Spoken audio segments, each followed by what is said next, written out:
दिल्ली की सत्ता में वापसी के बाद बीजेपी जनता के बीच भरोसे की बुनियाद को और भी ज्यादा मजबूत कर रही है। हर उस लक्ष्य को पूरा करने के लिए मुख्यमंत्री से लेकर मंत्री तक सड़कों पर आ गए हैं, जिसे चुनाव के वक्त लिया गया था।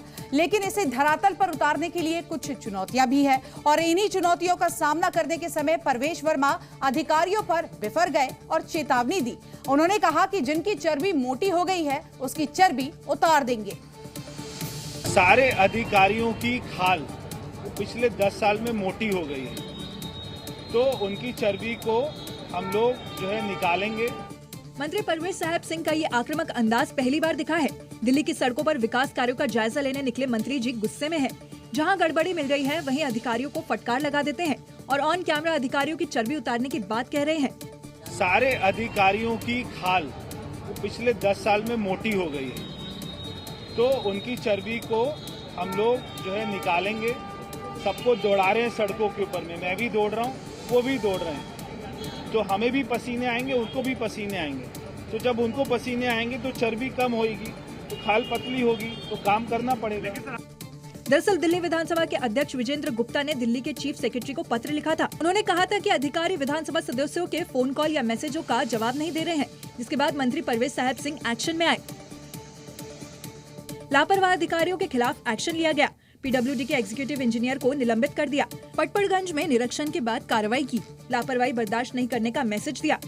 चाहे दिल्ली में सड़कों की मरम्मत हो या जल भराव की समस्या या फिर अन्य बुनियादी जरूरतें, जनता पिछली सरकार से अक्सर नाराज रहती थी। लेकिन जब से दिल्ली में बीजेपी की सरकार बनी है, डे 1 से मुख्यमंत्री के साथ तमाम मंत्री ग्राउंड पर हैं और अब अधिकारियों को भी वार्निंग दी जा रही है। जो अफसर पिछले 10 साल से विपरीत परिस्थिति में भी काम करके दिखा रहे थे, दिल्ली वालों को बेहतर इंफ्रास्ट्रक्चर, अच्छे स्कूल, अच्छे हॉस्पिटल, अच्छी पढ़ाई लिखाई करवा रहे थे, ऐसा क्या हो गया कि 1 महीने में इन अफसरों ने काम करना छोड़ दिया। इधर दिल्ली में कूड़े के ढेर पर अब एक नई सियासत शुरू हो गई है। बीजेपी का आरोप है कि राजधानी में प्रदूषण का स्तर बढ़ाने के लिए आम आदमी पार्टी की शह पर एमसीडी कूड़े के ढेर में यहां लगातार आग लगा रही है। दिल्ली सरकार के मंत्री मनजिंदर सिंह सिरसा ने इसे लेकर एक वीडियो भी शेयर किया, जिसमें कूड़े का ढेर दू दू करके जल रहा है और चारों तरफ धुएं का गुबार दिखाई दे रहा है। एक बजे कूड़ा जलाया जा रहा है। मनजिंदर सिंह सिरसा ने इसे लेकर एमसीडी पर आरोप लगाया और आम आदमी पार्टी को घेरते हुए कहा, बीजेपी को बदनाम करने के लिए एमसीडी और आम आदमी पार्टी साजिश रच रही है। फिर से कहना पड़ रहा है कि आम आदमी पार्टी इस कदर गिर गई है कि वो पार्कों के अंदर कूड़ा इकट्ठा करके आग लगा रही है। मैंने वो आग की वीडियो अभी शेयर भी की है। सिर्फ इसलिए काम किया जा रहा है ताकि हवा गंदी हो और भाजपा बदनाम हो। दरअसल दिल्ली में बढ़ता प्रदूषण एक गंभीर मुद्दा है। इसे लेकर सरकार बनती भी है और बिगड़ती भी है। भले ही अब बीजेपी की सरकार हो, लेकिन एमसीडी में अब भी आम आदमी पार्टी को बहुमत है। दिल्ली में करारी हार के बाद एक बार फिर से अरविंद केजरीवाल संगठन को मजबूत करने की कवायद शुरू कर चुके हैं और इस बार उन्होंने दिल्ली के अलावा उन चुनावी राज्यों में भी पार्टी को मजबूत करने की रणनीति तैयार की, जिससे राजधानी में हार का बदला लिया जा सके। उन्होंने गुजरात, गोवा, पंजाब और छत्तीसगढ़ में नए प्रभारी नियुक्त किए, साथ ही दिल्ली में प्रदेश अध्यक्ष भी बदल दिए। अरविंद केजरीवाल ने ये फैसला पीएसी की बैठक में लिया है। दिल्ली की जिम्मेदारी सौरभ भारद्वाज को मिली है, तो वहीं पंजाब की कमान मनीष सिसोदिया संभालेंगे। साथ ही चुनावी राज्यों में भी उन्होंने नए प्रभारी नियुक्त किए हैं। गोपाल राय को गुजरात का प्रभारी बनाया गया, मनीष सिसोदिया पंजाब के प्रभारी बने हैं, पंकज गुप्ता गोवा के प्रभारी बने हैं, संदीप पाठक को छत्तीसगढ़ का प्रभार दिया गया है, तो वहीं सौरभ भारद्वाज दिल्ली के प्रदेश अध्यक्ष बनाए गए हैं। दरअसल दिल्ली चुनाव में मिली हार के बाद पार्टी के बड़े नेता आम जनता से दूरी बना चुके थे, लेकिन अब एक्शन मोड में दिख रहा है। माना जा रहा है कि चुनावी राज्यों में बेहतर परिणाम के लिए रणनीति तैयार की जा रही है। पार्टी ने आज निर्णय लिया है कि पूरे देश में जो संगठन विस्तार का काम है उसे तेज किया जाएगा और जिन राज्यों में आगे चुनाव हैं जो हमारे फोकस हैं, वहाँ पार्टी अभी से तैयारियां शुरू कर रही है। पंजाब के लोगों ने 3 साल पहले जिस तरह से अरविंद केजरीवाल जी को मौका दिया, अरविंद केजरीवाल जी की राजनीति से प्रभावित होके, मान साहब से प्रभावित होके उन्हें मुख्यमंत्री बनाया, तो उसके बाद से पंजाब में बहुत काम हुए हैं। यानी जो तस्वीर दिल्ली में दिखी, उस तस्वीर को बदलने के लिए पंजाब के अलावा चुनावी राज्य में अरविंद केजरीवाल काफी एक्टिव नजर आ रहे हैं। जिसके तहत पार्टी के अंदर सबसे बड़ा फेरबदल किया गया है। पंजाब में भगवंत मान सरकार के बजट पेश करने से पहले महिलाओं को 1000 रुपए देने के वादे पर घमासान मचा हुआ है। वहीं पंजाब कांग्रेस कार्यकर्ताओं ने इसे लेकर मान सरकार के खिलाफ चंडीगढ़ में अब मोर्चा खोल दिया है। रामनवमी के त्योहार को धूमधाम से मनाने के लिए योगी आदित्यनाथ अब प्रतीक्षा ले चुके हैं। रामनवमी के लिए एक्शन प्लान पूरी तरह से तैयार कर चुके हैं, जिसकी झलक आज अयोध्या में भी दिखी। यहां सीएम योगी भले ही विकास कार्य को लेकर पहुंचे हो, लेकिन उन्होंने अधिकारियों को रामनगरी की सुरक्षा व्यवस्था बढ़ाने के निर्देश दिए। उन्होंने बताया कि कैसे सत्ता से ज्यादा उनके लिए राम मंदिर जरूरी है। राम मंदिर के लिए सत्ता भी गंवानी पड़ेगी तो कोई समस्या नहीं होनी चाहिए। राम मंदिर पर सीएम योगी का ये बयान राम मंदिर विरोधियों को चुभ सकती है, क्योंकि रामनवमी से पहले उन्होंने क्लियर कर दिया, सत्ता से ज्यादा जरूरी सनातन का सम्मान है, सत्ता से ज्यादा जरूरी अयोध्या धाम है। ये वही उत्तर प्रदेश है जहाँ उपद्रव होते थे, आज उस प्रदेश में उपद्रव नहीं, उत्सव मनाए जा रहे हैं। उत्सव का आलम किस रूप में? आपने प्रयागराज का देखा, अयोध्या का देखा, काशी का देखा, मां विंध्यवासिनी धाम का देखा। योगी आदित्यनाथ अब रामनवमी के उत्सव को खास बनाने की तैयारी कर रहे हैं, जिसके लिए वो आज अयोध्या दौरे पर थे। इस दौरान उन्होंने राम मंदिर में पूजा अर्चना के बाद अयोध्या में रामनवमी पर 4 लेयर सुरक्षा की भी बात कही। अयोध्या में श्रद्धालुओं की गहन जांच होगी, होटल में रुकने वालों की चेकिंग होगी, पुलिस, एटीएस और एसटीएफ भी अलर्ट मोड पर है। ड्रोन कैमरे से राम मंदिर की निगरानी होगी। अयोध्या में 4 लेयर की सुरक्षा के इंतजाम किए जा रहे हैं। योगी के आदेश के बाद अयोध्या की तस्वीर भी बदली नजर आ रही है। यहाँ पर दिखाएंगे कि किस तरीके से सुरक्षा व्यवस्था जो है वो यहाँ पर बढ़ा दी गई है, क्यों आने वाले रामनवमी के त्योहारों को लेकर यहाँ पर जो पुलिस की 4 लेयर में सुरक्षा व्यवस्था यहाँ पर की जाएगी। मैसेज बिल्कुल साफ है, सीएम योगी अब की बार अयोध्या में रामनवमी त्योहार मनाने वाले हैं। उससे पहले उन्होंने राम मंदिर को लेकर विरोधियों को भी मैसेज दे दिया है। उत्तर प्रदेश के संभल में हुई हिंसा के बाद वहां पर सुरक्षा का मजबूत तंत्र बनाया जा रहा है और इसके लिए जामा मस्जिद के सामने हाईटेक सत्यव्रत चौकी के अलावा 2 और पुलिस चौकियों का युद्ध स्तर पर निर्माण कार्य चल रहा है। और शाही जामा मस्जिद के सामने बन रही सत्यव्रत पुलिस चौकी का निर्माण जल्द ही पूरा होने वाला है। यानी शाही जामा मस्जिद के आसपास रखवाली के लिए सत्यव्रत पुलिस चौकी जल्द ही शांति का साम्राज्य कायम करती नजर आएगी। सत्यव्रत पुलिस चौकी का निर्माण कार्य रिकॉर्ड 100 दिनों में पूरा होगा। 2 मंजिला सत्यव्रत पुलिस चौकी हाईटेक सुविधाओं से लैस होगी। चौकी में पुलिस कनेक्टिविटी के लिए सैटेलाइट लगाई गई है। चौकी की दूसरी मंजिल पर डिस्ट्रिक्ट पुलिस कंट्रोल रूम बनाया जाएगा। यहाँ सुरक्षा के लिए पुलिस, पीएसी और आरएएफ तैनात रहेगी। रामनवमी पर सत्यव्रत पुलिस चौकी का उद्घाटन हो सकता है। सत्यव्रत पुलिस चौकी को सबसे हाईटेक बनाया जा रहा है। खास बात यह है कि ये पुलिस चौकी 2 मंजिला होगी, जबकि पब्लिक एड्रेस सिस्टम भी यहाँ पर लगाया जाएगा। अगर आप नीचे की तरफ देखिए तो मौके पर आला अफसर मौजूद हैं। सूत्र ये दावा कर रहे हैं कि जल्दी यानी रामनवमी के दिन इसका उद्घाटन किया जा सकता है। संभल में योगी फोर्स चौकियों का चक्रव्यूह तैयार कर रही है। केवल सत्यव्रत पुलिस चौकी ही नहीं बल्कि शहर की कई नई पुलिस चौकियों को भी हाईटेक बनाया जाएगा, ताकि आधुनिक सुविधाओं से लैस इन पुलिस चौकियों के जरिए दंगाइयों और अपराधियों पर शिकंजा कसा जा सके। और अगली खबर बिहार से, जहां के मुख्यमंत्री नीतीश कुमार एक बार फिर से विवादों में घिर गए हैं। इस बार बिहार में राष्ट्रगान के अपमान पर घमासान मचा है। तेजस्वी यादव नीतीश कुमार के खिलाफ विरोध प्रदर्शन कर रहे हैं और इस मामले को अब बिहार की सियासत से भी ज्यादा बढ़ चुकी है। इसको ज्यादा जोर दिया जा रहा है, क्योंकि जो तस्वीर आई है वो नीतीश कुमार पर प्रश्न चिन्ह खड़ा करने के लिए काफी है। हैरानी तो ये है कि कुछ मिनटों में नीतीश कुमार 2 बार राष्ट्रगान के वक्त अजीब बर्ताव करते नजर आए। इस वीडियो को तेजस्वी यादव ने अपने सोशल मीडिया हैंडल पर पोस्ट किया और अब आरजेडी के कार्यकर्ता विरोध प्रदर्शन कर रहे हैं, नीतीश कुमार से माफी की मांग कर रहे हैं। दरअसल बिहार में चुनाव है और ऐसे में विपक्ष को बैठे बिठाए एक मुद्दा मिल चुका है। जिस प्रकार से कल माननीय मुख्यमंत्री जी ने राष्ट्रगान का अपमान किया है, हम बिहारी होने के नाते हम शर्मिंदा हैं। हम लोगों का शर्म से माथा बिहारियों का नीतीश कुमार जी ने झुकाने का काम किया है। माननीय तेजस्वी यादव जी, आप सजा याफ्ता के पुत्र हैं, 420 के आरोपी हैं और राष्ट्रवाद एक ऐसे व्यक्ति को आप ज्ञान दे रहे हैं जिनके पिता स्वतंत्रता सेनानी रहे। हालांकि इस मुद्दे पर जेडीयू के सहयोगी दल की तरफ से प्रतिक्रिया नहीं आई है, जिसके बाद आरजेडी बिहार की सियासत में और आक्रामक हो गई है। खबर कर्नाटक से, जहां पर राजनीति में हनी ट्रैप के मामले ने यहां तूल पकड़ लिया है। कर्नाटक में 48 विधायकों के हनी ट्रैप का शिकार होने के दावे के बाद राज्य की राजनीति गर्मा गई है और विधानसभा में जमकर हंगामा हुआ। इस दौरान बीजेपी विधायक हाथों में सीडी लेकर वेल में पहुंच गए और हंगामा और नारेबाजी करते हुए दिखाई दिए। हंगामे और नारेबाजी के बीच बीजेपी विधायकों ने स्पीकर की कुर्सी पर पेपर उछाले। स्पीकर के ऊपर कागज न गिरे, इसके लिए मार्शल को मोर्चा भी संभालना पड़ा। बीजेपी के विधायक हनी ट्रैप के आरोपों की न्यायिक जांच की मांग करते हुए काफी देर तक सदन में नारेबाजी करते रहे। भारी हंगामे के बाद विधानसभा की कार्रवाई को स्थगित करना पड़ा। Each and every case should be inquired thoroughly, and whoever behind this should be booked and put to behind the bars, and once for all the whole thing should be cleansed. Otherwise, this kind of dirty politics will bring bad name to the state, and people will lose hope in the democracy.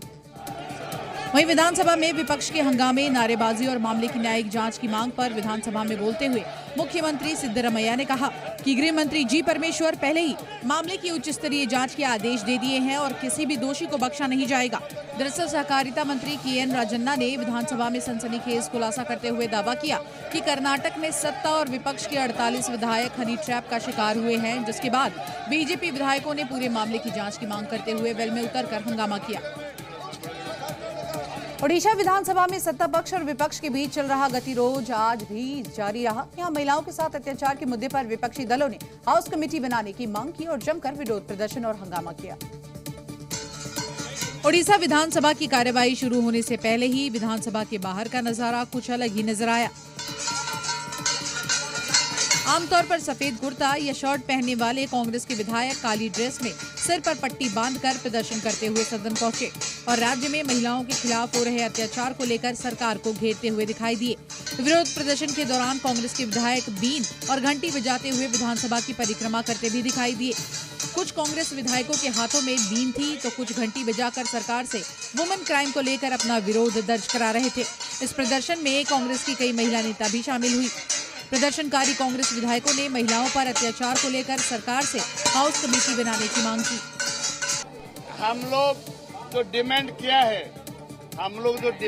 है house committee के लिए demand किया है, वो house committee के लिए demand किया, सरकार सुनते नहीं, सरकार कल्ला हो गया, भैरा हो गया।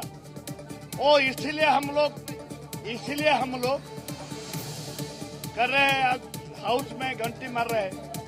हाउस में जो हो रहा है 8 दिन 10 दिन हो गया। और देखिए, उत्तर प्रदेश में विधानसभा चुनाव होने में अभी 2 साल से ज्यादा का वक्त बाकी है, लेकिन मिशन 2027 को लेकर रणनीतियां अभी से बननी शुरू हो गई है। सभी सियासी दल अपनी अपनी बिसात बिछाने में जुट गए हैं और बीजेपी ने भी मिशन 2027 के लिए अपने खास प्लान डी यानी कि प्लान दलित पर काम करना शुरू कर दिया है। और मिशन 2027 के लिए योगी सरकार का एक्शन प्लान तैयार है, जिसके तहत दलित वोटों को लेकर ही सारा ताना बाना बुना जा रहा है। लोकसभा चुनाव में आरक्षण और संविधान के मुद्दे ने दलित वोटर्स को विपक्ष के पाले में कर दिया था, लेकिन 2027 के विधानसभा चुनाव में बीजेपी ऐसा नहीं होने देना चाहती, इसलिए उसने एक रणनीति बनाई है। यूपी में करीब 21% दलित है, जिन पर बीजेपी की नजर है। बीजेपी दलित समाज के शिक्षित युवाओं पर फोकस कर रही है। उसने दलित समाज के प्रभावशाली चेहरों को अपना ब्रांड एम्बेसडर बनाने का प्लान बनाया है, ताकि वो समाज के बीच बीजेपी की नीतियों को प्रभावी तरीके से रख सके। इसके अलावा सामाजिक न्याय गोष्ठियों के जरिए दलित वर्ग को जोड़ने का अभियान शुरू किया गया है। पार्टी ने दलित वर्ग के ही तमाम चेहरों को अपनी पार्टी का ब्रांड एम्बेसडर बनाने की मुहिम पर काम करना शुरू कर दिया है। तो वहीं पश्चिमी यूपी में दलित राजनीति का नया चेहरा बनकर उभरे चंद्रशेखर आजाद की गतिविधियों पर भी पार्टी की नजर है। सियासी गलियारे में चर्चा यहाँ तक है कि यूपी में नया पार्टी अध्यक्ष भी किसी दलित नेता को बनाया जा सकता है। हालांकि पार्टी इस पर साफ साफ कुछ भी कहने से बच रही है। जो भी, चाहे दलित हो, पिछड़ा हो, अगड़ा हो, कोई भेदभाव नहीं। भारतीय जनता पार्टी उन सब लोगों को साथ लेके चलती है जो विकास चाहते हैं, जो तरक्की पसंद है। वहीं 2027 के लिए बीजेपी के प्लान दलित को लेकर विपक्षी पार्टियां उस पर हमलावर नजर आई। हम तो कहते हैं दलितों को आप रोजगार दीजिए, आप उनके व्यापार को बढ़ाइए, आप उनको समाज में आगे दर्जा दीजिए, आप उनको राजनीतिक प्रतिनिधित्व दीजिए, आप अपना दलित अध्यक्ष राष्ट्रीय अध्यक्ष बनाइए, उसको जेल मत भेजिए। देखना दिलचस्प होगा कि बीजेपी की नई रणनीति दलित वोटरों को कितना प्रभावित कर पाती है। बीजेपी की इस मुहिम में 2027 में उसकी स्थिति मजबूत होगी या विपक्ष की रणनीति बीजेपी पर भारी पड़ेगी। औरंगजेब को लेकर देश भर में सियासी बवाल मचा हुआ है। महाराष्ट्र से लेकर यूपी तक औरंगजेब के खिलाफ यहां पर गुस्सा है और अब भारतीय किसान मंच के अध्यक्ष देवेंद्र तिवारी ने ऐलान कर दिया कि यूपी में जहां जहां औरंगजेब की मज़ारें होंगी खोदी जाएंगी।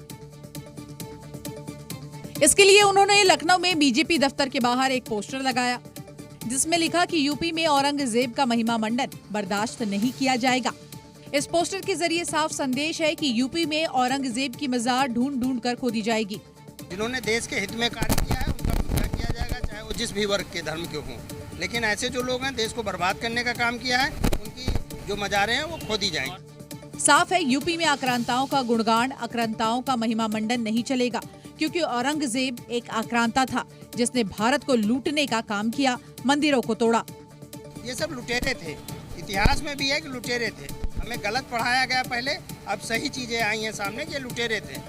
औरंगजेब और गाजी को लेकर देश भर के हिंदुओं में गुस्सा है। उधर जियाउर रहमान बर्क के गाजी को संत कहने पर डिप्टी सीएम केशव प्रसाद मौर्य ने जमकर निशाना साधा। जिसने मंदिरों को तोड़ा हो, जिसने धर्मांतरण कराने के लिए बल का प्रयोग किया हो, जिसने भारत की संस्कृति को मिटाने का प्रयास किया हो, उसके बारे में इस प्रकार का बयान देने वाले समाजवादी पार्टी के सांसद के बारे में श्री अखिलेश यादव जी अपनी चुप्पी तोड़े। इससे पहले भी सीएम योगी खुद आक्रांताओं को लेकर सख्त लहजे में नजर आए थे। उन्होंने आक्रांताओं को महान बताने वालों को जमकर खरी खोटी सुनाई थी। उत्तराखंड की पुष्कर सिंह धामी सरकार का अवैध मदरसों पर एक्शन लगातार जारी है और अब इसी कड़ी में हरिद्वार में भी 2 अवैध मदरसों को यहां सील कर दिया गया है। अवैध मदरसों पर कार्रवाई का मामला हरिद्वार के श्यामपुर से सामने आया है, जहां 2 मदरसों को सील कर दिया गया। इस कार्रवाई के दौरान उपजिला अधिकारी भी मौजूद रहे। बताया जा रहा है कि ये दोनों मदरसे सरकारी जमीन पर बने थे। इससे पहले उधम सिंह नगर में स्थानीय प्रशासन ने 18 अवैध मदरसों को सील किया था और कार्रवाई के दौरान मौके पर भारी पुलिस बल तैनात रहा। पुलिस के मुताबिक ये मदरसा बिना किसी आधिकारिक जानकारी के सालों से चल रहा था। उत्तराखंड सरकार ने साफ कर दिया है कि सरकारी जमीन पर अतिक्रमण किसी भी सूरत में बर्दाश्त नहीं किया जाएगा। अवैध मदरसे हो या अवैध अतिक्रमण हो, ये हमने पहले ही कहा कि देवभूमि में अवैध नाम की और अतिक्रमण नाम की कोई चीज किसी भी कीमत पर बर्दाश्त नहीं की जाएगी। ये हमारा विकल्प रहित संकल्प है कि जब तक ये पूरा नहीं होगा तब तक ये अभियान हमारा चलता रहेगा। बता दें कि हरिद्वार प्रशासन अवैध निर्माणों की जांच कर रहा है। जल्द ही बड़े अतिक्रमण पर कार्रवाई संभव है। उत्तराखंड में अब तक 60 से अधिक मदरसों को सील किया गया और अवैध तरीके से मदरसा चलाने वालों के खिलाफ केस दर्ज कर लिया गया है। साथ ही मदरसों को मिलने वाली फंडिंग की भी जांच हो रही है। दिल्ली हाईकोर्ट के जज यशवंत वर्मा के घर पर कथित तौर पर कैश मिलने के बाद सुप्रीम कोर्ट कॉलेजियम ने उन्हें वापस इलाहाबाद हाईकोर्ट भेजने का बड़ा फैसला लिया। तो वहीं दूसरी ओर कॉलेजियम ने जस्टिस वर्मा के खिलाफ प्रारंभिक जांच भी अब शुरू कर दी है। हालांकि ये इन हाउस इंक्वायरी नहीं है। जांच पूरी होने पर Delhi high court chief justice collegium को प्राइमरी रिपोर्ट देंगे। दरअसल होली की छुट्टियों के दौरान जस्टिस वर्मा के सरकारी बंगले पर आग लग गई थी।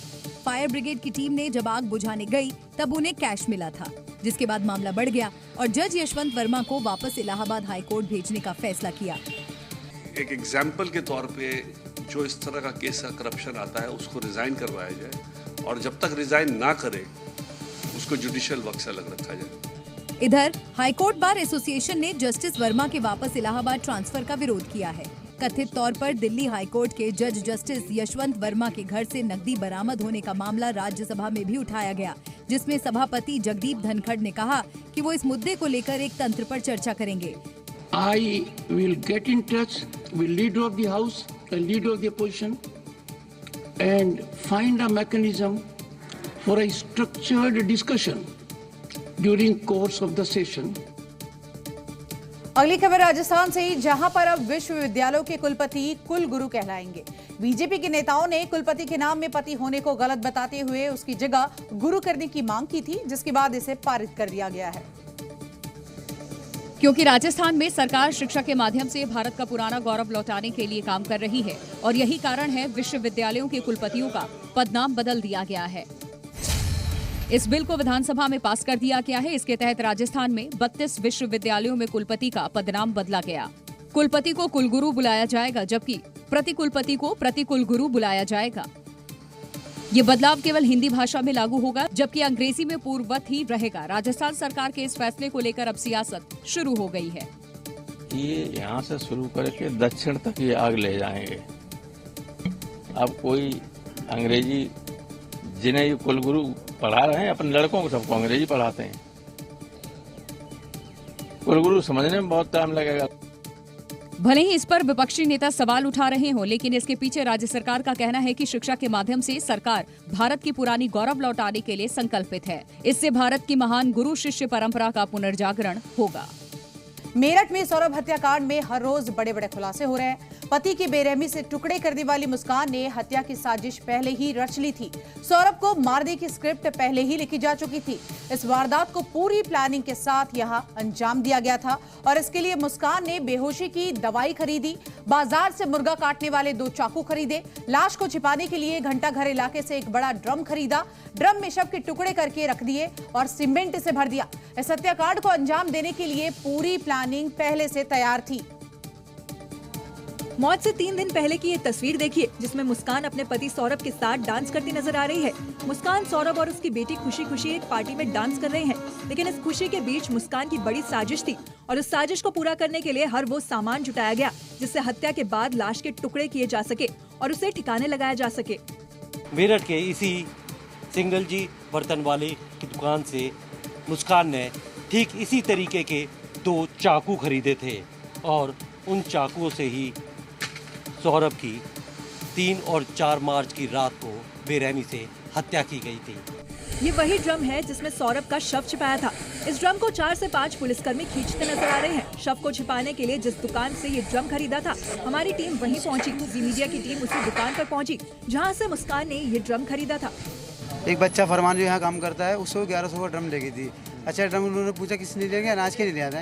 यहाँ से ड्रम खरीदने के बाद आरोपी मुस्कान और साहिल ने सौरभ के शव को बुरी तरह काटा और फिर ड्रम में डालकर ऊपर से सीमेंट भर दिया। इस पूरी प्लानिंग के लिए जरूरत थी सीमेंट की। ड्रम मुस्कान ने खरीद चुकी थी और उसके बाद गोल्डन जो सीमेंट की दुकान है वहाँ से सीमेंट खरीदी गई थी। मेरठ के सौरभ हत्याकांड ने हर किसी को हिलाकर रख दिया है। प्रेमी साहिल शुक्ला के साथ मिलकर पत्नी मुस्कान रस्तोगी ने जिस तरह क्रूरता से पति को मौत के घाट उतारा है, उसे देखकर हर कोई हैरान है कि आखिर एक पत्नी ऐसा कैसे कर सकती है। सौरभ की हत्या के बाद मुस्कान कई दिनों तक साहिल के साथ हिमाचल प्रदेश में घूम रही थी। इस केस से जुड़े नए वीडियो भी सामने आ रहे हैं। पति को ड्रम में दफनाने के बाद मुस्कान और उसका बॉयफ्रेंड साहिल हिमाचल में होली के रंग में डूबा नजर आया। इन तस्वीरों को देखकर अंदाजा लगाना मुश्किल होगा कि ये एक हत्यारे हैं। सौरभ की निर्मम हत्या के बाद मुस्कान और उसका बॉयफ्रेंड घूमने के लिए हिमाचल चले गए थे। इन तस्वीरों को देखकर कौन कहेगा कि इन्होंने मिलकर सौरभ के 18 टुकड़े किए और फिर सीमेंट में लाश को जमा कर दिया और फिर हिमाचल में दोनों ने होली खेली। सौरभ मर्डर में संग करने वाली ये तस्वीर आपको हिलाकर रख देगी। आखिर कोई खौफनाक मर्डर के बाद कैसे इतना खुश नजर आ सकता है। सौरभ मुस्कान से बेइंतहा मोहब्बत करता था, उसके लिए सब कुछ छोड़ दिया, लेकिन सौरभ को क्या पता था कि जिसे वो अपनी जान से भी ज्यादा चाहता है वही एक दिन उसकी मौत का कारण बनेगी। सौरभ की मर्डर के बाद मुस्कान और साहिल कसौल के जिस होटल में रुके थे, वहां कितने दिन रुके, क्या रिश्ता बताकर रुके, होटल में उनका व्यवहार कैसा था। जी मीडिया ने होटल के मैनेजर अमन कुमार से एक्सक्लूसिव बातचीत की और उन्होंने क्या कुछ बताया है, आइए सुनते हैं। उनका मुझे कॉल आया था 10 तारीख को कि मुझे कमरा चाहिए, मिल जाएगा कमरा। फिर यहाँ पे आए, फिर उन्होंने कमरा देखा तो उन्होंने बोला कि लॉन्ग टर्म के लिए चाहिए, तो मैंने बोला मिल जाएगा। तक 10 तारीख को उन्होंने चेक इन किया था और इवनिंग टाइम 3 बजे के बाद, और 16 को चेकआउट किया यहाँ से उन्होंने।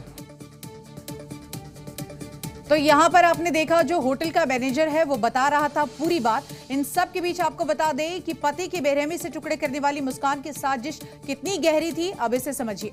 मुस्कान ने पहले अपने बॉयफ्रेंड के साथ मिलकर सौरभ को मारा, फिर मनाली घूमने के लिए चली गई। किसी को शक ना हो इसके लिए वो सौरभ के मोबाइल से उसके रिश्तेदारों को लगातार मैसेज भेज रही थी। जिस कैब से वो हिमाचल गई थी उस कैब का ड्राइवर भी अब जी न्यूज के पास आ पहुंचा है। उसने कई बड़े खुलासे किए हैं, आइए सुनते हैं।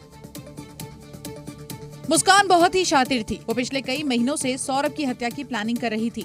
उसने इस हत्याकांड को अंजाम देने के लिए साहिल को भी इसके लिए तैयार किया। इसके लिए वो उसकी मरी हुई मां बनकर उसके साथ स्नैपचैट से बात करती थी। मुस्कान ने स्नैपचैट से साहिल की मां बनते हुए मैसेज किया कि राजा बेटा, तुम्हारे हाथों अच्छा काम लिखा है। तुम दोनों एक काम करोगे तो सुखी रहोगे। तुम्हें सौरभ का वध करना होगा। मैं चाहती हूँ तुम दोनों सुखी रहो। साहिल अंधविश्वासी था। अंधविश्वासी साहिल भी उसकी बातों पर पूरा विश्वास कर लेता है। इस हत्याकांड को दोनों मिलकर अंजाम देते हैं। हत्या के बाद आरोपी साहिल और मुस्कान घूमने के लिए हिमाचल पहुंच गए। पहला हॉल्ट कहाँ था? पहला रुकने का था शिमला। शिमला रुके 3 दिन, 2 रात रुके, 3 दिन तीसरे दिन में चल दिए। तीसरे दिन कहाँ गए वो? ये गए मनाली गए। ठीक है। मनाली में वहाँ जहाँ बर्फ पड़ रही है ये वही की तस्वीर है, पीछे बर्फ नजर आ रही है। जिस कैब में दोनों आरोपी हिमाचल गए थे उस कैब ड्राइवर ने बताया कि दोनों ने वहां पर साहिल का बर्थडे भी सेलिब्रेट किया और वो केक ड्राइवर से ही मंगवाया गया था। भैया आप ना मुझे केक लेके, मतलब आप केक ले आना कहीं से भी और कॉल मत करना, मुझे आप मैसेज में बता देना मिला या नहीं। और लाने के बाद ना आप हमारे रूम पे आ जाना और बोलना मेरा ये सामान है इसे रख लो, मैं कल सुबह ले लूंगा। बस आपको इतना करना है। मुस्कान कितनी शातिर थी इसका एक उदाहरण देखिए और समझिए कि मर्डर के बाद किसी को शक न हो कि सौरभ गायब है। इसके लिए भी उसने बड़ी साजिश रची। मुस्कान ने सौरभ की बहन को सौरभ के फोन से मैसेजेस किए, खुद को सौरभ बताते हुए चैट की और उसे यकीन दिलाया कि सौरभ एकदम ठीक है। लेकिन जब अचानक उसके फोन लगने बंद हो गए तो परिवार को शक हुआ और सौरभ की तलाश शुरू की गई। और तलाश के बाद पुलिस उस ड्रम तक पहुंच गई जिसमें साहिल और मुस्कान ने सौरभ के शरीर के टुकड़े किए थे। उत्तराखंड के उधम सिंह नगर से भी मेरठ के जैसा ही एक मामला सामने आया है, जहां पर एक महिला ने अपने प्रेमी के साथ मिलकर अपने पति को मौत के घाट उतार दिया। टेलीविजन की स्क्रीन पर दिख रहे ये वही आरोपी हैं जिन्होंने एक सीधे साधे इंसान की जीवन लीला खत्म कर दी। पूरा मामला उधम सिंह नगर के किच्छा का है। यहाँ मल्ली देवरिया में महिला ने अपने प्रेमी के साथ मिलकर अपने पति की हत्या कर दी। दरअसल यहाँ हरीश और पारुल की लव मैरिज हुई थी, लेकिन 3 साल पहले पारुल की जिंदगी में रईस अहमद नाम के शख्स की एंट्री हुई। दोनों के बीच करीबियां इतनी बढ़ गई कि आरोपियों ने मिलकर हत्या की योजना बना डाली, जिसके बाद दोनों ने तकिए से मुंह दबाकर हरीश को मौत के घाट उतार दिया। हत्या के बाद शव को एक खेत में फेंक दिया। इतना ही नहीं, आरोपी महिला ने खुद ही थाने में हरीश की गुमशुदगी की रिपोर्ट दर्ज करवाई। पुलिस ने पूरे मामले की जांच शुरू की। पुलिस ने जब सर्विलांस का सहारा लिया तो हत्या की सारी साजिश बेनकाब हो गई। पुलिस की पूछताछ में दोनों आरोपियों ने हत्या की बात कबूल की। पुलिस ने दोनों आरोपियों को गिरफ्तार कर जेल भेज दिया है। सरकार मार्च 2026 में नक्सल मुक्त भारत अपनी मुहिम को अमली जामा पहनाने में जुट गई है और इसी टारगेट पर आगे बढ़ते हुए छत्तीसगढ़ के बस्तर में सुरक्षा बल ने बड़ी कार्रवाई को अंजाम दिया है। 2 अलग अलग एनकाउंटर में 30 नक्सलियों को यहां पर ढेर कर दिया गया। खुद गृह मंत्री अमित शाह ने आज राज्यसभा में एक बार फिर से लाल आतंक के खात्मे पर अपना टारगेट दोहराया है। लेकिन मारे गए नक्सलियों के पास से जिस तरह के हथियार बरामद हुए हैं उससे पता चलता है कि उनकी तैयारी कितनी पुख्ता है और किसी बड़ी साजिश को अंजाम देने की तैयारी थी, जिसमें ऑटोमेटिक गन और गोला बारूद शामिल है। साथ ही बड़ी मात्रा में वायरलेस कम्युनिकेशन सिस्टम और दूसरे गैजेट बरामद किए गए हैं। उनमें प्राथमिक तौर पर अभी एक AK-47, एक SLR, एक इंसास और काफ़ी बड़ी संख्या में जो BGL लॉन्चर्स है, उसमें एक बाईपॉड वाला जो BGL लॉन्चर भी जो आमतौर पर इस टाइप के मुठभेड़ के पास बहुत रैरली रिकवर होते हैं। उसके अलावा जो मजल लोडिंग राइफल्स और 12 बोर राइफल्स और 315 बोर राइफल और काफ़ी बड़ी संख्या में IEDs और वायरलेस कम्युनिकेशन सिस्टम्स और अन्य गैजेट्स और डेली यूज आर्टिकल्स भी बरामद किए गए थे। जानकारी के मुताबिक नक्सलियों के खिलाफ आने वाले दिनों में और भी बड़े ऑपरेशन होंगे। नक्सली कमांडर हिडमा की तलाश में सुरक्षा बल जुटे हुए हैं। हिडमा की तलाश के लिए 125 से ज्यादा गांवों की टेक्निकल मैपिंग की जा रही है। सिक्योरिटी फोर्स छत्तीसगढ़, उड़ीसा और आंध्र प्रदेश के बॉर्डर पर स्थित 125 गाँव का थर्मल इमेजिंग करवा रही है। सुरक्षा बलों ने इस साल अब तक 70 से ज्यादा नक्सली ढेर किए हैं। नक्सल जिले, इसकी एक व्याख्या है, कांग्रेस ने ही बनाई है, हमने स्वीकारी। 2014 में 126 थे, अब उसमें से 12 बचे हैं और मैं कह चुका हूं 31 मार्च 26 को मैं शून्य लेकर यहाँ हूं। पंजाब में भगवंत मान की सरकार ड्रग माफियाओं के अवैध साम्राज्य को मिट्टी में मिला रही है। फाजिल्का से भी कुछ ऐसी ही तस्वीरें सामने आई। यहां पर रानी और बग्गा नाम के ड्रग डीलर के खिलाफ बुलडोजर कार्रवाई की गई है। क्योंकि ड्रग्स डीलर ड्रग्स के पैसे से अपना आशियाना बना रहे थे, अपराध की बुनियाद पर अपने लिए साम्राज्य खड़ा कर रहे थे, जिसे बुलडोजर से ध्वस्त किया जा रहा है। ड्रग्स डीलर रानी और बग्गा सिंह के खिलाफ पहले से मुकदमे दर्ज हैं। दोनों ने मिलकर फाजिल्का में नशे के कारोबार को तेजी से बढ़ाया। अब उसी पैसे से जिस इमारत का निर्माण करवा रहे थे उसे जमींदोज कर दिया गया। दूसरी डिमोलिशन है फाजिल्का डिस्ट्रिक्ट में, पहले अबोर में की जो ड्रग स्मगलर था, और आज यहाँ हम अरनीवाला में आए हैं। ये रानी नाम लेडी है और इसका बग्गा सिंह है।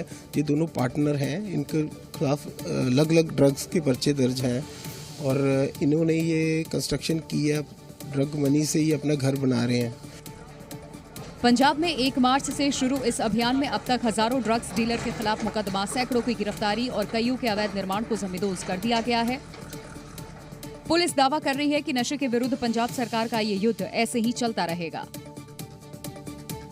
उत्तर प्रदेश में अतिक्रमण के खिलाफ यूपी सरकार का बुलडोजर जमकर गरज रहा है। संभल की चंदौसी में प्रशासन ने बुलडोजर कार्रवाई की और वहां पर हुए अवैध निर्माण को ध्वस्त कर दिया। और संभल नगर निगम के इस बुलडोजर एक्शन की तस्वीरें भी सामने आई है, जिसमें प्रशासन का बुलडोजर अवैध निर्माण को तोड़ता हुआ दिखाई दिया। अतिक्रमण के खिलाफ ये बुलडोजर कार्रवाई चंदौसी के बैजोई रोड पर हुई, जहां प्रशासन को जानकारी मिली थी कि कुछ भूमाफियाओं ने सरकारी जमीन पर कब्जा करके वहां अवैध रूप से दुकानों का निर्माण कराया है। जिसके बाद नगरपालिका की टीम पूरे दल बल के साथ बुलडोजर लेकर पहुंची और वहां बनी अवैध दुकानों को मिट्टी में मिला दिया। नगर निगम के बुलडोजर एक्शन से इलाके में हड़कंप मच गया, क्योंकि कुछ ही देर की कार्रवाई में प्रशासन ने जमीन पर कब्जा कर बनाई गई दुकानों को जमींदोज कर दिया। हालांकि प्रशासन ने दावा किया कि अवैध तरीके से दुकान चला रहे लोगों को कई बार नोटिस दिया गया और इन्हें अतिक्रमण हटाने को कहा गया, लेकिन उन्होंने अतिक्रमण नहीं हटाया, जिसके बाद प्रशासन ने बुलडोजर चलाकर इन दुकानों को गिरा दिया। अगली खबर राजस्थान से, जहां की करौली में अतिक्रमण पर प्रशासन ने यहां बड़ी कार्रवाई की है और बुलडोजर चलाकर उसे जमींदोज कर दिया है। बताया जा रहा है कि ये कार्रवाई कैला देवी मेले को देखते हुए की गई है। वीडियो उस वक्त है जब अतिक्रमण पर प्रशासन का बुलडोजर जमकर गरजा। बुलडोजर की मदद से यहां अतिक्रमण करके बनाई गई दुकान को पल भर में नेस्तनाबूद किया गया। अभियान मैगजीन से लेकर मासलपुर चुंगी तक चलाया गया, जहां अलग अलग टीमों ने अतिक्रमण हटाने की कार्रवाई की है। हालांकि इस दौरान दुकानदारों और लोगों ने पुलिस प्रशासन पर गलत कार्रवाई के आरोप भी लगाए। उधर कार्रवाई के दौरान कानून व्यवस्था नहीं बिगड़े, इसके लिए मौके पर पुलिस की टीमें भी तैनात रहीं। वहीं बताया जा रहा है कि ये कार्रवाई कलेक्टर की देखरेख में की गई। उन्होंने मौके पर पहुंचकर स्थिति का जायजा लिया और आवश्यक दिशा निर्देश दिए। बताया जा रहा है कि कुछ दिन बाद कैला देवी मेला शुरू हो रहा है, जिसमें कई राज्यों से श्रद्धालु आएंगे। अतिक्रमण की वजह से जाम नहीं लगे, जिसकी वजह से प्रशासन ने ये कार्रवाई की। बिलासपुर में धर्मांतरण करने की बड़ी साजिश का खुलासा हुआ है। हिंदू संगठनों ने यहां प्रार्थना सभा के नाम पर धर्म परिवर्तन कराने का आरोप लगाते हुए जमकर हंगामा किया, जिसके बाद पुलिस ने 3 लोगों को अब गिरफ्तार कर लिया है। आरोप है कि ये लोग इस कमरे के अंदर प्रार्थना सभा की आड़ में हिंदुओं का ब्रेन वॉश कर रहे हैं, हिंदुओं का धर्म परिवर्तन करा रहे हैं। यहाँ बुला के लोगों का धर्म परिवर्तन करवा रहे हो आप लोग। दरअसल बिलासपुर के राजेंद्र नगर चौक स्थित पीटी भवन मेमसिही समाज के लोगों ने प्रार्थना सभा का आयोजन किया था। आरोप है कि सभा स्थल पर हिंदुओं को भी बुलाया गया था। इसकी भनक विश्व हिंदू परिषद और बजरंग दल के सदस्यों और कार्यकर्ताओं को लगी, तब वो मौके पर पहुंच गए। हिंदू संगठनों की शिकायत के बाद पुलिस भी तत्काल मौके पर पहुंची। पुलिस ने 3 लोगों को हिरासत में लेकर पूछताछ शुरू कर दी है। राजेंद्र नगर स्थित एक घर में एक क्रिश्चियनों के द्वारा एक सभा का आयोजन किया गया था, जिसमें गलत तरीके से प्रलोभन देकर अपना धर्म परिवर्तन करने हेतु दबाव बनाया जा रहा था। इनके आवेदन पर एफआईआर पंजीकृत किया जा रहा है और आगे वैधानिक कार्रवाई की जाएगी। धर्म परिवर्तन के लगातार बढ़ रहे मामलों को लेकर हिंदू संगठनों में गुस्सा है। आरोप कितना सही है, ये तो जांच के बाद ही पता चल पाएगा। फिलहाल पुलिस ने मामले की जांच शुरू कर दी है। बिहार के मुजफ्फरपुर जंक्शन रेलवे स्टेशन से मंदिर हटाए जाने के मामले ने अब तूल पकड़ लिया है। इसके विरोध में हिंदू संगठनों ने प्रदर्शन किया और आक्रोश मार्च भी निकाला। हिंदू संगठन के कार्यकर्ता प्रशासन के खिलाफ नारेबाजी करते हुए रेलवे स्टेशन के पास पहुंचे और वहां एकजुट हुए।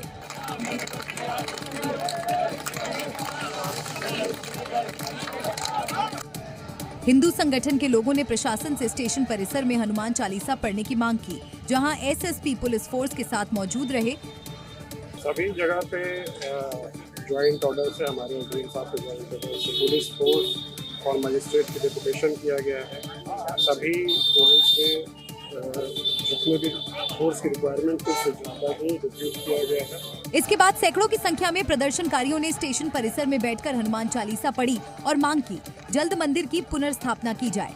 इतनी बड़ी संख्या में आए लोगों ने शांतिपूर्वक अपनी बात रखी और लॉ एंड ऑर्डर का कोई मसला खड़ा नहीं होने दिया।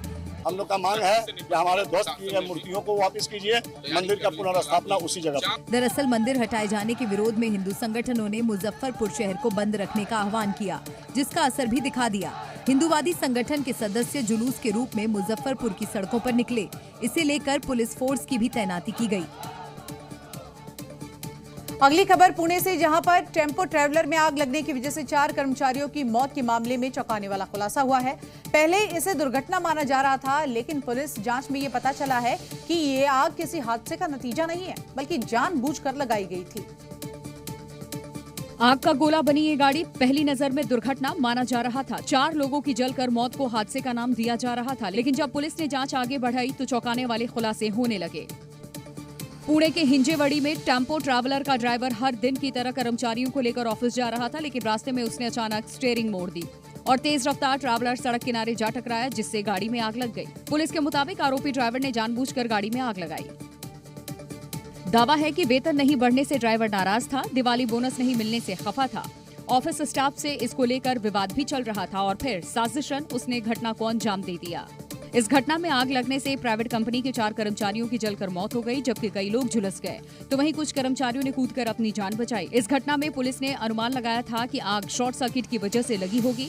इस बीच जांच में पता चला कि ड्राइवर जनार्दन हम्बार्डेकर ने कंपनी से पुराने रंजिश और नाराजगी के चलते इस घटना को अंजाम दिया। मुंबई आगरा नेशनल हाईवे पर चोरों के हौसले बुलंद है। यहाँ चोरों को न अपनी जान का डर है और न ही पुलिस का, क्योंकि यहाँ बदमाशों ने एक चलते ट्रक से चीनी की बोरियां ही चुरा ली। बदमाशों ने चलते ट्रक का तिरपाल फाड़कर उसमें से चीनी की बोरियां चोरी कर ली। पूरा मामला मुंबई आगरा नेशनल हाईवे के बीजासन घाट का है।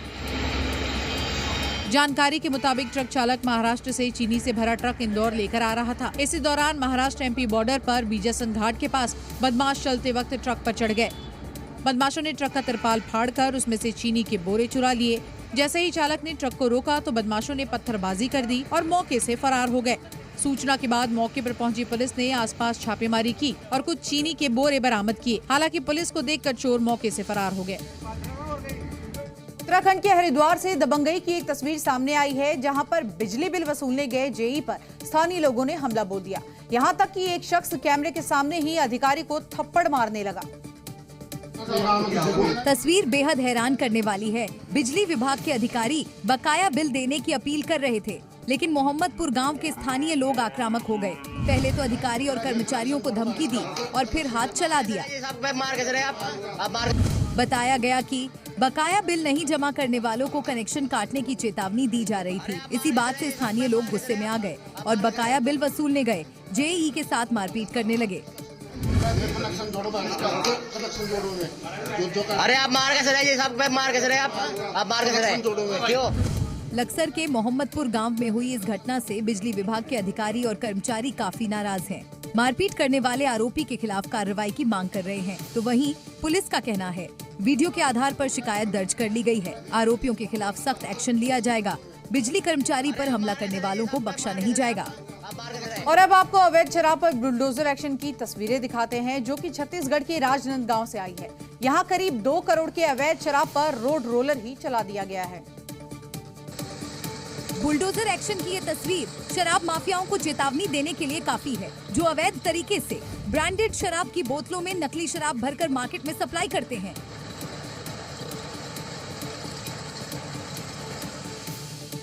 बताया गया कि पुलिस चेकिंग और छापेमारी के दौरान जितनी भी शराब की खेप बरामद की गई, उसे अलग अलग थानों में पिछले 10 साल से डंप की गई थी, जिसे अब रोड रोलर चलाकर नष्ट कर दिया गया है।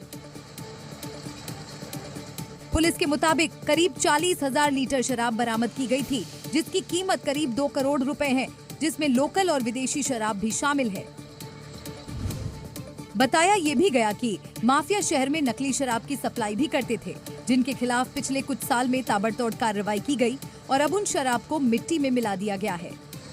उत्तर प्रदेश की झांसी से हैरान करने वाली खबर सामने आई है, क्योंकि यहाँ पर ड्राइवर ने ऑटो में ठूस कर बच्चों को बिठाया था। जब ट्रैफिक पुलिस ने ऑटो रोककर बच्चों को उतारा तो वो भी दंग रह गया,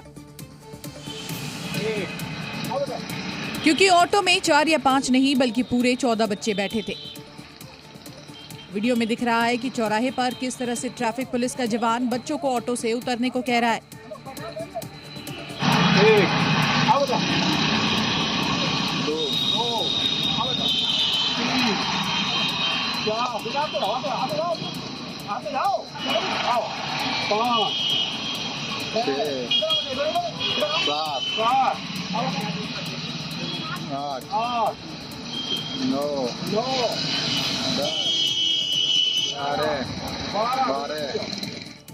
इन 12 बच्चों को ऑटो से नीचे उतारने के बाद ट्रैफिक पुलिस का जवान ऑटो में ड्राइवर वाली सीट से 2 और बच्चों को उतारता है।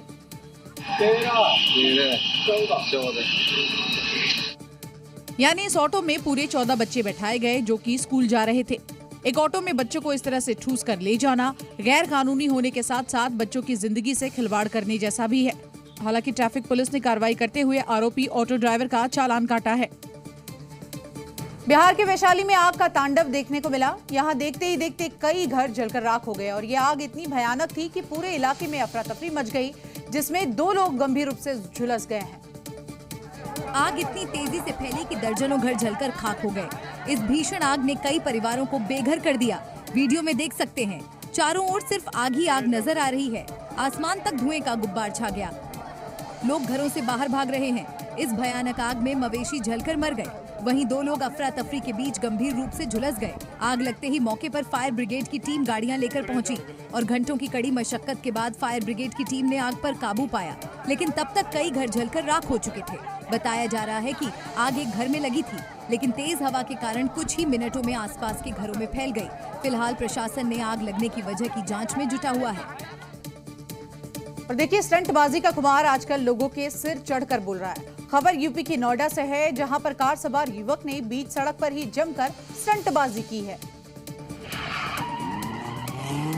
1, 2, 3, 4 और न जाने कितनी बार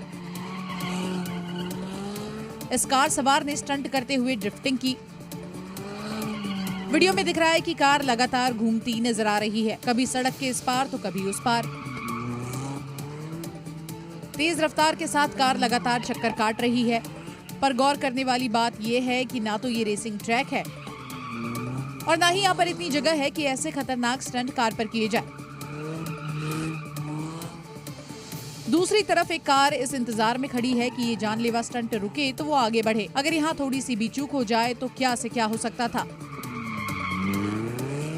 पर लगता है जैसे ये कार सवार रीलबाज जान पर खेलकर आज रीलबाजी में अव्वल आना चाहता है। लाइक और सब्सक्राइब्स के चक्कर में ये स्टंटबाज ये भी भूल गया कि खतरा दूसरों के साथ साथ उसे भी हो सकता है और वो भी हादसे का शिकार हो सकता है।